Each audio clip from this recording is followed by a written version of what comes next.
આપણે આપણા બાળકોને પૈસા દઈને પ્રાઇવેટની અંદર ભણાવીએ, રૂપિયા ખર્ચ કરીને ભણાવીએ, અને જ્યારે એને નોકરી મેળવવાનો વારો આવે ત્યારે આ લોકો પેપર ફોડી નાખે છે. અને પેપર ફૂટે એટલે વરસ હજુ જાય, 2 વર્ષ હજુ જાય. આજે ગુજરાતની અંદર 36,000 શિક્ષકોની ઘટ છે. એ ઘટ છે એ પૂરી નથી કરતા. જો ક્યાંક ને ક્યાંક એની અંદર કરીને બે, જેથી કરીને 1-2 વર્ષ પાછા વયા જાય. આપણે તો સ્કૂલો સારી હશે, અમુક ગામની અંદર 1 થી 7 ધોરણ અને એક જ શિક્ષક. વિચાર કરો, ના છૂટકે એ વાલીએ પૈસા ન હોય છતાં પણ પ્રાઇવેટની અંદર દાખલ કરવું પડે છે. પ્રાઇવેટની અંદર મફત તો નથી ભણાવતા. વીજળી, પાણી, આરોગ્ય અને શિક્ષણ આ આપણો હક છે અને એ વિનામૂલ્યે આપણે બધાને મળવું જોઈએ.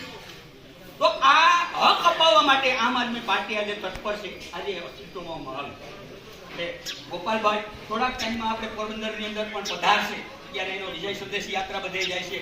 આપ સૌને પણ ત્યારે પધારો. ગોપાલભાઈને એવું લાગશે તો આ બાજુ ઉમરો પણ મારશે ત્યારે પણ બધા મળશું.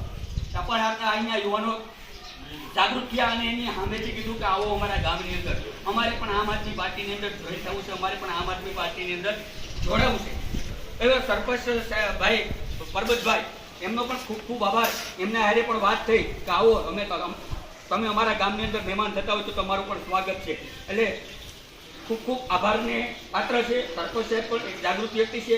આપ લોકો પણ ખૂબ ખૂબ આભાર કે સામે ચાલીને એક આવી અત્યારે ક્રાંતિની મશાલ જાગી, એ મશાલની અંદર સામેલ થવા માટે થઈ અને આપણે પણ અમને આમંત્રણ આપ્યું. એટલે વાતો તો ઘણી બધી છે. આપણે બધા હવે બેસીને બધા એકાબીજા ચર્ચા કરીએ, કંઈ પણ પ્રશ્ન હોય અથવા તો કંઈ પણ ગામની અંદર, કારણ કે મારા માટે આમ તો આવતા હોય પણ આવી દે પાછળ નીકળી જતા હોય, તો મોટું સ્થાન છે.